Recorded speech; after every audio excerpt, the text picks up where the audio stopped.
Welcome to Courageous Conversations with Dr. Argie. Here, we transform lives, one courageous conversation at a time. Should I come in? Come in. Hey! How you doing? Yes. I love your hug. Oh, thanks. I love hugging people. How are you? It's so good to meet you. I'm good. Actually, I'm great. Good. I'm great. It's been a productive week. Awesome. It's been amazing. That's amazing. How about you? And I'm glad you ended it with me. Wow. Where'd you come from? I came from Jersey. Jersey. Okay. Yeah. And so tell me about the traffic. Was it a lot? Was it not? There was a lot coming here. It was like towards Valley Forge area. Okay. But it was definitely, I left like an hour early and I was surprised that I was like 2 minutes like away from the time that I was supposed to be here with all the traffic. Okay. Well, all right. So just because it took you a minute and you were driving, I want to just do a quick breath exercise with you, if that's okay. Yeah, let's do it. So we can recenter. So I'm going to just ask you to close your eyes and we're going to count to 3. We're going to breathe in through our nose and out through our mouth. Okay. 1, 2, 3. Breathe in. And breathe out. Breathe in. And breathe out. One last time, breathe in. And breathe out. Wow, that felt amazing. Did it? Yes. Me too. It did. Like I tell people all the time, like you have the ability to heal yourself. Oh, you do, for from sure. the inside out. Yes. And there are some things that nature and the universe have provided us that are healing agents. Yes. And they're right there. Right. And we think sometimes we need a whole bunch of other things. Now, I'm a proponent of therapy, of course. If we need medication, that's totally fine. All those things are available to us. Of course. But there's also the universe, right? There's also the earth. There's also this agency, right? This For sure. vibration and breath that we have in our bodies and the oxygen that surrounds us that can ground us. I believe it. Like it's like so 100%. It's just like it bothers me sometimes, Neda, that we don't use the things that we have available to us more often. I know, and I wish people understood that as well. No. Well, now that we've done that, welcome to Courageous Conversations with Dr. Argie. Here we transform lives one courageous conversation at a time. Great. You ready to get into it? I'm so excited. All right. So you got a lot. First of all, you, my dear, are absolutely beautiful. Oh, thank you. Like beautiful, stunning, inside and out. Thank you. Right? And I think that we tend not to do that a lot as women. We don't like hype each other up enough. We don't lift each other up enough. Right. We don't affirm each other. Hell, we don't affirm ourselves. Girl, I said that as soon as I walked in the door. I'm like, you're beautiful. So where did you get that energy from? Like this beauty that illuminates from you on the inside out. And did you always feel beautiful? I always felt beautiful. Like my heart is different. And I always felt that my heart is so unique that it just pours on the outside as well. It's like what I feel on the inside is what's coming out on the outside. And just being around people that I've loved, like, during my lifetime too, like they also brought that out of me as well. It's just like your surroundings, like, but really it's yourself, your energy. Like I love my energy and I love sharing that too. So that's a good point because it's all energy, isn't it? Right? Yeah. And I'm sure this has happened to you where you've walked in a room and a person or people don't have to say a word. And you either feel the positive energy. Oh, yes. Or you feel the negative energy. Of course. Like sometimes there's been an argument, they're not saying anything, but And you could feel it. You can feel it, right? Oh, yeah, they don't have to say anything, even from a mile away. Yeah, you could just feel it. I want to go way back because I am a relationship therapist by training, right? And so here, a lot of times, especially in my practice, which is Faith Connects, it stands for Family and Individual Therapeutic Healing. In that practice, I work with individuals, I work with couples, I work with families, and I often take them back because I fundamentally believe that you cannot understand what is happening to you and through you, if you don't actually understand what has happened in your history, right? But your history is not meant to, define you. It's meant to inform you, right? Exactly. So I want to go back and ask you some questions about where you first began, right? As a child, as a little girl, did you have a clear vision of what you wanted to be? Oh, yes. I always said that when I was younger, like I wanted to be, literally, I always said I wanted to be like a Bollywood dancer. I wanted to be on TV.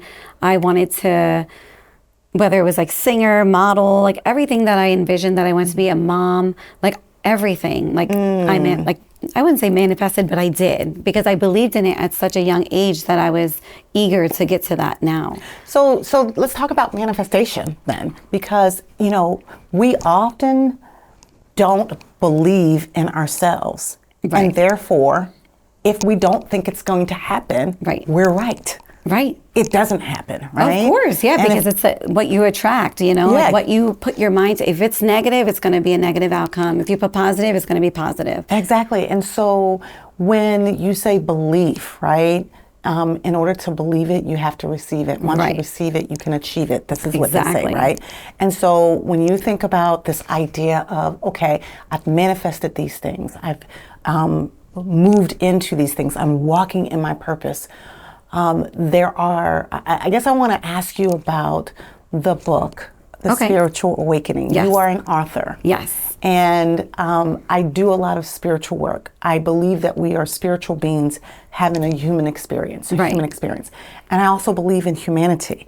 I also recognize that in humanity, there are these highs and lows. Of course. These are trials and tribulations, and there is also struggle. Just like there is light, there's darkness. There definitely and is. So for me, as you were talking about the book, much of that came about through a lot of darkness in your life. Of course. And so can you speak about some of those lower moments that actually created the awakening? So like my whole life, I always felt different, like I didn't belong somewhere just because I was like an empath, but I had like spiritual gifts. And, I would always get like, I always said I was a medium too. I am a medium, but I always had like a spiritual gift, and people tried to shut me out, shrink me, and I never felt like I belonged anywhere. So I couldn't be my true potential self. If I had a dream, people would be like, "Oh, that's way too big. Your dream is way too big to achieve." And my thing was, that's not your dream, that's my dream. But over the course, there were times in my life where, I dealt with domestic violence my whole life. I dealt with, divorce. I've lost people that I've loved that passed away like dearly. And just feeling like I didn't belong, like I wasn't loved also as much as I wished that I was. And I think a lot of these things like stemmed and took me to a really dark place where I had to really like reevaluate like my surroundings, my frequency, like what is it that will help raise my vibration to help me get to where I want to be in life, because people block things off, and that's what was happening. It's like their energy was blocking my gift, so I had to like take a step back and like, look within to like make that, I think about these periods, these low periods in many of our lives. It's very interesting because you're not going to go throughout a season without that sunlight. In parts of the country, there's a drought and, land is on fire because it hasn't had enough rain. So we need a little bit of both of it. Oh, yeah. I believe that how do we know how strong we are if we've not been through some things, right? And I feel like when you get to the dark, that is when you find the beauty of how strong you are and you find your purpose. Because it's like I said, I've had so many rebirths. It's like you've died so many times in like real life, and like your soul like comes back in like different parts, like times like you don't even remember. Like I've told you like different timelines, like there's different things that you remember about your life. And recently, just from healing and going down into the dark, it literally unlocked parts of my brain that caused the trauma. And like now I'm remembering it, living through the storm and like letting it go. And once you let all that go, it's like you start to attract everything that is meant for you. That's very interesting that you say that, because I in doing this work for many, many, many years, I am kind of like a firefighter. Firefighters go into the fire. They don't run away from the fire. And for me as a therapist, I go into the trauma. Yes. And you typically asking people, tell me really how you're feeling. Tell me what you really want. Right. Help me to help you to facilitate the process of healing and wholeness so that you can create a pathway to walking your purpose. But that journey is not an easy journey. It's not. And it's much hard. of that journey is riddled with valleys, riddled with storms. Right. I fundamentally believe that storms are meant to correct us, Oh, yes. sometimes constrict us, oftentimes connect us, and Yes. often convict us, right? Right. And so within those storms, here's what's really interesting about storms.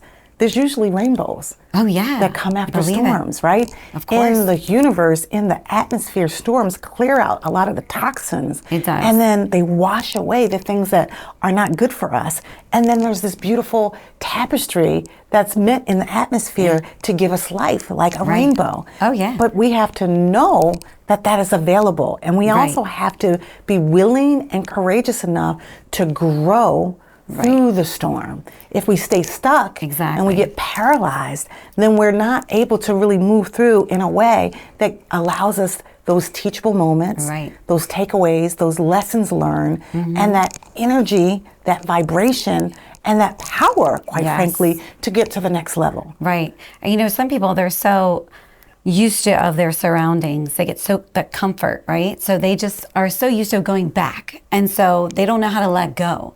So it's like a cycle until you understand, like, hey, you know what? I'm going to give you another test. Like you're like in a game again. It's like, are you going to beat it or are you going to let go? You know, what are we going to do here? Because I'm giving you a challenge to move forward, but you're going to stay where you belong if you keep continuing that cycle. Yeah. You know, I was just talking to a client, and this particular client has done a phenomenal job in his transformational journey. And I said to him that he is now at a place where he can actually bear witness and allow other people to bear witness to his test that is now a testimony, and to his mess that is now a message. For you, what test have you been through? And you mentioned a few, but what specific tests can you hearken to that now has become a testimony for you?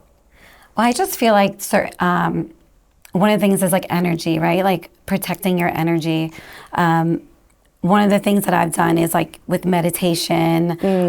I've been meditating. I've been pulling all my energy back, pouring into my cup, and just seeing the difference of like what happens and like cutting off all the toxic things that were happening in my life, being verbal about it, like just certain things like that, I feel like has helped me, and I know like it could help somebody else too as well. But it's just really getting to the bottom of, you know, your trauma and facing it, like you said, like going through the fire, and you will really feel like a whole new person after. And it's happened to me quite sometimes. It's multiple times. I can't even tell you how many times. Where it's like I wake up and it's like the amnesia, you know? It's like you wake up, who am I? What am I doing? Why am I putting up with this? But it's happened to me. Like one of the things too, I remember whether it was my divorce, that was one where I remember I kept praying to God, like, why isn't things going the way that I want, you know? And I remember just waking up one morning like, where am I? You know, like I questioned who I was when I woke up. I didn't know who I was, but I released so much trauma that it was like, wow, like I don't deserve this, like whatever it is, you know, whether it was like even in like family problems or marriage or workplaces, just anything. And it was just like every time there was an issue, any kind of trauma, and I faced it, it was like another rebirth, like another challenge. So like I know that is real because I've been through it so many times. You talk about domestic violence.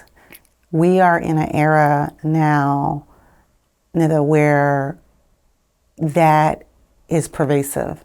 Right. And even this year, there have been, in the teens, I'm going to say 14, 15 women since the beginning of the year who their lives have been taken at the hands of their partners. Right. So intimate partner violence is real.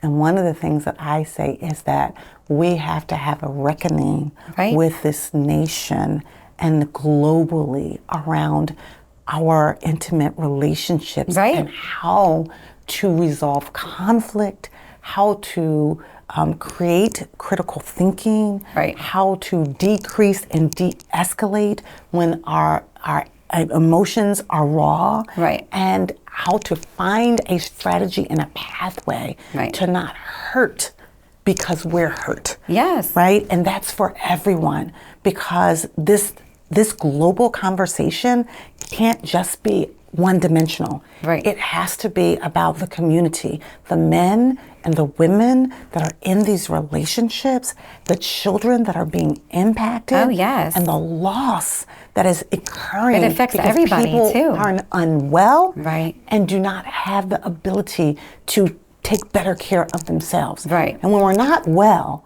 then ultimately we find ourselves doing things and acting upon things in an erratic or in a reactive way that will not ultimately serve us very well. Right. And so, for your experience, what would you say to any other woman or man that is being impacted by intimate partner violence? And how did you find yourself out of those relationships? So I've been in multiple of them. So it's sad because it was like as if I didn't see it in the beginning, and then it just continued, and it was just like a cycle for me too. And it was just like, I'm trying to get out of this. And somehow I would always end up back in, and I never understood, because like my energy was so sweet, but people take advantage of people that are nice too, right? So behind closed doors, no one knows what's going on. People always see like, oh, this person is so sweet, but really in reality, it's like no one really knows the situation.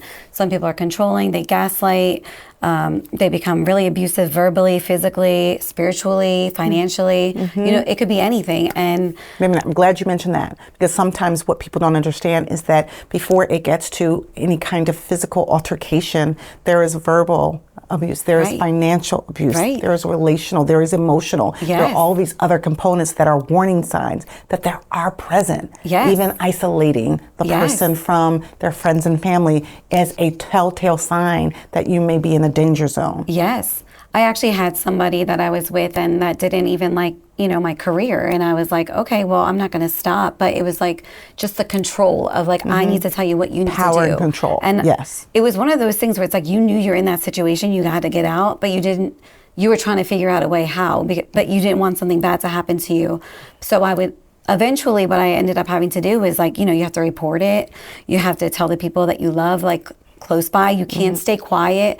And also too, like you never want to like talk to your abuser and like say it to their face, because you don't know what they're going to do. So you need to take like a step back as well and like find a way to protect yourself as well. Yes. And always have a plan. You always have to have a plan. Like I always had a plan, when I thankfully like was able to get out safely, and really fortunate for that. But you always have to protect yourself. So my advice would just be like, speak up. Don't tolerate it. If you see any signs, you need to move in the other direction. Because if you feel like you're out of alignment, or your body is feeling like there's chaos, noise, or any kind of negative feeling, like you shouldn't feel that way with a partner. You should feel love. You should feel happiness. There are struggles in relationships, but it should never feel like you're in fear. Absolutely, 1,000%. And love doesn't hit. Right. Love does not allow the person to put their hands on another human in a way that they have not permitted them to. And so this is what I say to young people, and I say to anyone who might be in that situation, is that this is not love. And there may be a challenge for that person, but that's not a good representation of what love looks like. Exactly. And so you speak of loss. And many of us experience, I think that loss is one of the most universal things that any of us can ever go through. Right. There's not a thing, there's birth, there's death, and there's the dash, but it's not a thing that we won't traverse through this life. Of course. Without loss. And loss comes in many different forms. Right. When you think about the grief, right, because grief is a process of loss. Right. And grief is absolutely necessary for us to traverse through a very, very big experience. Yes. I often say for people who don't want to go through grief, one, that's not a thing, right? Yes. It's not if, it's when Right. you will lose someone or lose something that you love. And two, the thing about grief is it's fluid. You're going to be on a little bit of a roller coaster ride, but it's necessary. And there are stages. There is anger. There is shock. There is denial. There is sometimes bargaining. There is depression. There's ultimately maybe getting to a place of acceptance, which is healing. But it is the process. And then there's the anniversaries and the birth dates and the triggers and maybe the all that events connected. and all that's connected to grief.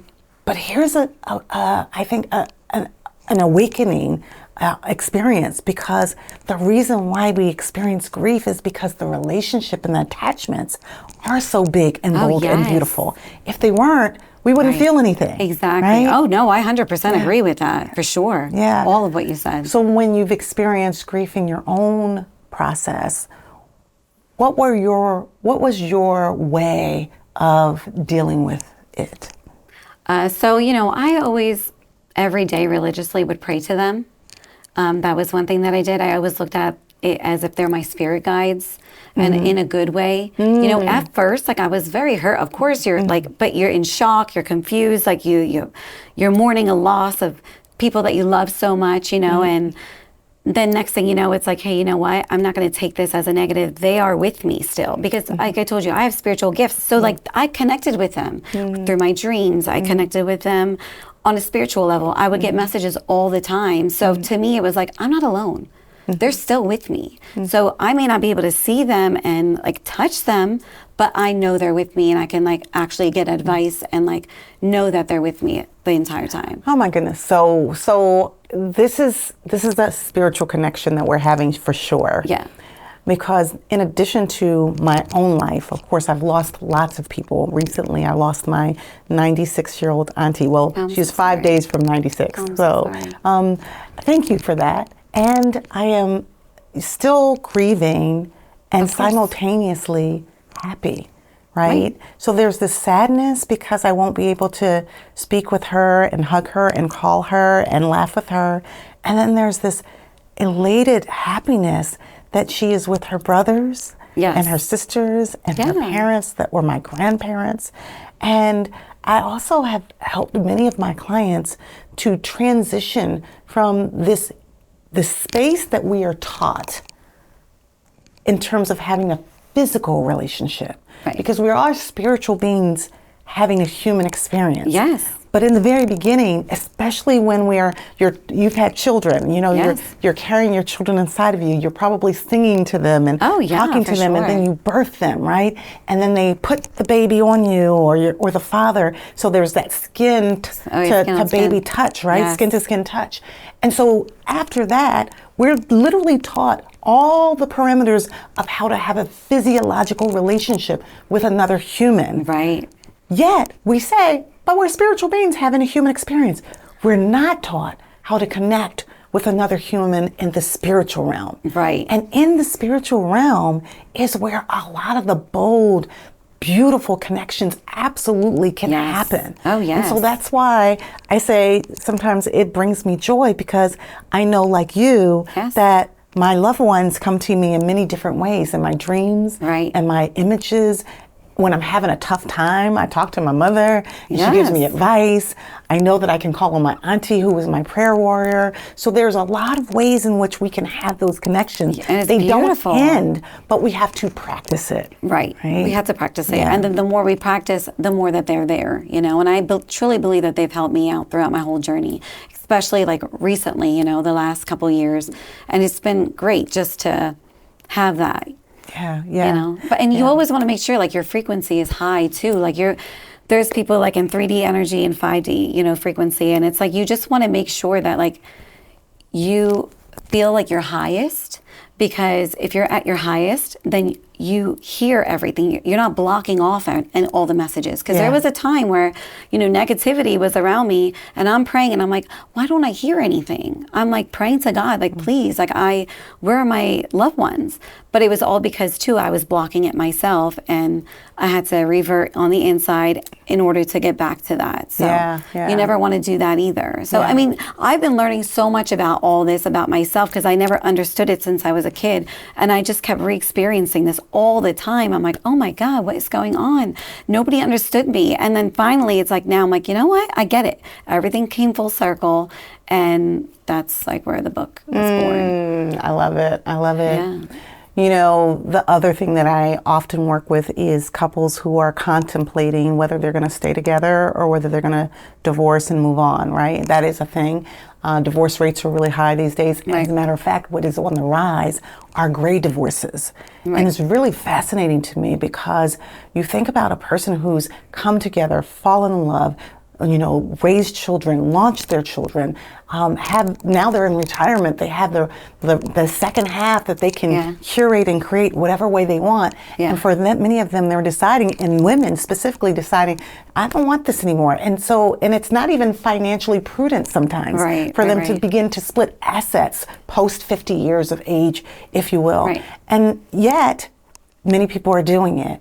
And so one of the things I've said to people is that you have to decide for yourself if this relationship is still working for you. Right. And if it's worthy enough and important enough to fight for it and not fight against it. Exactly. And some people decide, yes, I'm going to fight for it. And I'm like, okay, let's roll up our sleeves and let's get to work, because you've been experiencing many, many, many years of unmet needs. Right. And the person both parties that are in the relationship have not gotten their needs met. Right. They've not known what their love languages were. They got busy with the kids, and everything else probably sucked the energy from the relationship. Oh, yes. I totally 100% agree. Now they're ready to do the work. But then there's some relationships that it's too much, too little, too late. Yes. And they're unable to actually forgive, or they're unable to let go of whatever the infractions are. And they do decide, we're going to divorce. For you, did you have a good divorce, or was it not a good divorce, and what made it such? It wasn't a good, the ending wasn't great. The ending wasn't great, but at the end of the day, you know, I found myself. So pretty much, like, I think for me, it was like once my spirit was like torn, and like I felt like my soul had just like died, and I was just not in it, because I was trying so hard for years, like just like make it right.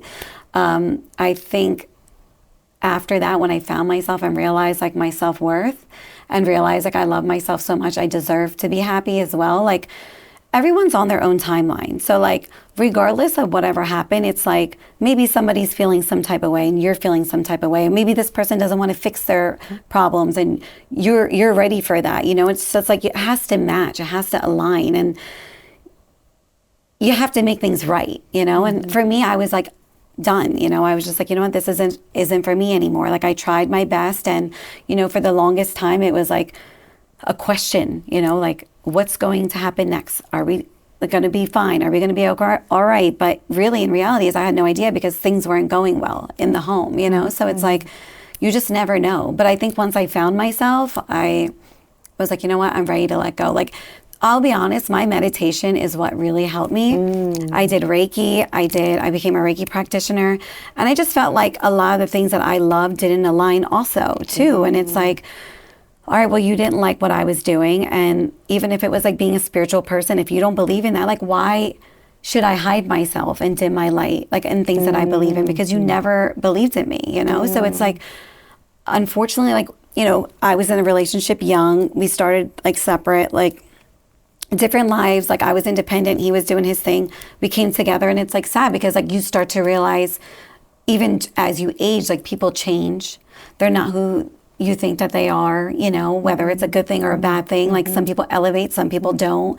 So I think there was just like a lot of differences. And unfortunately, there were some things that we just could not fix, you know, and it was just like, I felt like the universe was like, you know what, baby girl, like, it's your time. Like, you got to go. Like, I love you. Like, you are a beautiful flower. Like, and you're going to continue to stay that flower, and no one's going to break that, you know. You got to water it yourself. And I was pouring into like the whole entire thing, and to where it's like, you know what, girl, like, you're beautiful. Let's go for it. Yeah. Let's go for it. So, I love the story because you chose you.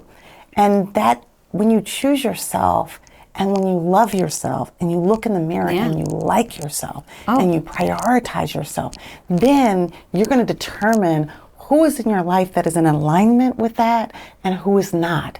That doesn't mean that it has to be horrible. It doesn't mean that you hate the person. It just means that you want people to move in the direction that you're moving in. And that's what you did. And I think that that's a wonderful role model for many, many women out there. Yeah, and like as a mom too, it's like you don't want your kids to see anything either. They're young. It's like now is the time to figure it out. Like you don't want them to see unhappy parents, you know, all that stuff. Like they're things too, even as a family. Like you have to think about everyone. Yes, of course it hurts them as well, but you also have to think about the bigger picture. Like you don't want that tension in the home all the time, because it's like if you've seen it before, like I've seen that stuff in my past, you know, with different people, and it's like you just see how it affects people's kids when they're even when they're together. It hurts them, you know. So it's like I'd rather just be in alignment with myself, be happy, be at peace, and be where I'm supposed to be, you know, instead of not where I'm supposed to be. You know, when you talk about your kids, I have had young children who then become adults and come back to me for therapy. And there are many of them from divorced families, and they have often said, I'd rather be from a broken home than living in a broken home. Right. Because they don't want to be feeling all of that toxic energy when parents are really, your job is to make sure that your children are in a safe, trusting, loving home where they have structure, where they have predictability, where they have certainty and consistency. And if you cannot provide that for them, then oftentimes those children do better if you can be friends and co-parent those children and not be a couple.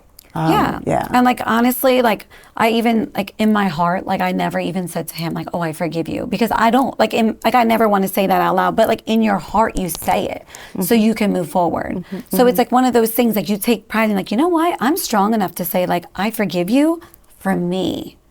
Well, forgiveness is for us, right? Forgiveness is also a gift. And then you just also let go. For us to be able to move on and not hold on to that unforgiveness. Right. And if the person benefits, that's amazing. Right. But it doesn't necessarily mean reconciliation. Right. It means it's for us. Well, listen, so last thing I want to say is like we do this at the very end of our conversations typically, and I'm going to weave two things together. Right.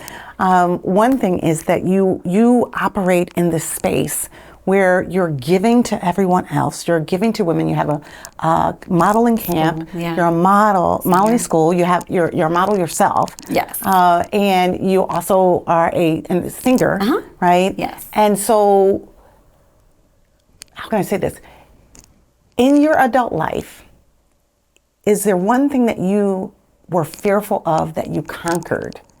And then if you were able to come back and tell your younger self, I conquered this and this is why, what would it be? So it's actually like everything I've pretty much, so all my dreams. So I was pretty much like shrunk into, you can't do this, especially in culture, different cultures, you know, they have different rules. So being Muslim, you know, it's like, oh, you can't wear this, you can't wear that. There are a lot of restrictions. Yeah, you can't, you know, we don't believe in this stuff. So for me, it was like modeling, like, oh, you know, it's taboo, like that's not a real job type thing. You know, singing, where is that going to really get you, you know? But even though like my whole family loves to sing, it was different as like a singer, you know, it's like, oh, like, what are you doing? So wait a minute, we can sing at the family gathering, but we can't make this a profession. Right. Okay. So that was another thing. And then also like my spiritual stuff, like this is the first time I've ever talking about it to anybody out loud. So like to me, this means a lot to me. Thank you. Like I honestly have not sharing. spoken to anybody. So this is something I know for a fact. When my family hears it, they're going to be like, what is going on with this girl? But I'm being vulnerable. Like I'm being myself, my authentic self, and I finally feel good. So it's like being an author, being, you know, I've helped so many people in so many different careers. I used to actually work at a hospital in the medical field for like 10 years. Wow. And like I took care of patients, and they always said like, oh, I have such great energy, like loved me. But like that's where my family would see me as, is just in the medical field. And then I just like, you know, navigated and just wanted to do my own thing. I wanted to do like Reiki practitioner. I wanted to do author. I wanted to be a singer and do my modeling and open my own model school and help everyone. You know, I have my dancers, I have my models, I have, you know, a whole team behind me. And I love that because it's like, you're finally pouring into the right cup, you know? And it's like, I finally feel all of it shifting, having the right people and being around the right people and just cutting out like all the negativity, you know? So it's that's what has helped me shift into what I am. So if I were to tell anybody anything, it'd be like, don't listen to anybody. So if you were to tell your younger self. Yeah, I would tell my younger self, hey, you know what, baby girl, I love you. We're in this together. And, you know, we're going to make anything happen, because whatever anyone says, it's not for them to determine. We have to believe in ourselves, you know. No one can dictate that dream for us. It's us only.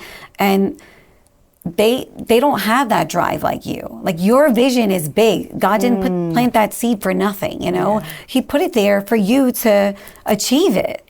And I feel like that's like this has been my calling. It's just, I haven't used my voice in a very long time.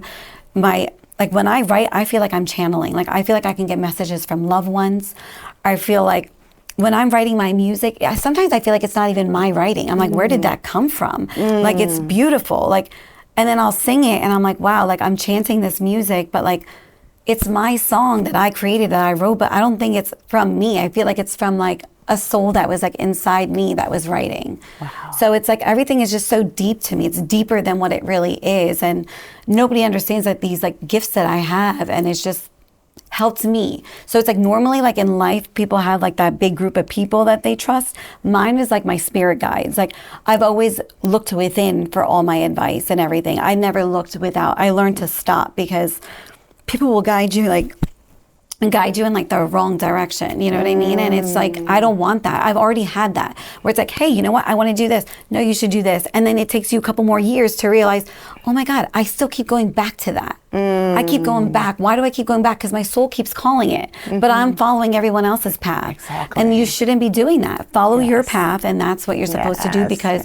you're going to save yourself time, heartache, and you'll be passionate, because it's like I always say, like, I should have put this book out a long time ago. I wrote another book a couple years back. I didn't do anything with it. And I lost it, honestly. And then I rewrote another one. And I'm like, everything is in your writing for you to inspire, for you to help, for you to heal, for you to, like, encourage people to believe in themselves, you know? That is so good. That's like where I feel like connected. It's like everything is honestly through my writing. Well, so we're looking forward to more books. Yes. More books around spirituality. It's divine, because Courageous Conversations Connect, a pathway to reset your mindset with intentional thoughts from the inside out. Oh, I love that. This is a connection. Yes. I am going to read that. So we're going to have more conversations. I hope that we will get, I believe this is the first time that we're connecting. Yeah, but it will not be the last. Oh, no, I already feel that connection. Yes. All right. I'm going to come back whenever you want, girl. Excellent. For hours. Thank you for being on Courageous Conversations with Dr. Argie. Thank you so much. That meant so much to me. Oh, thank you.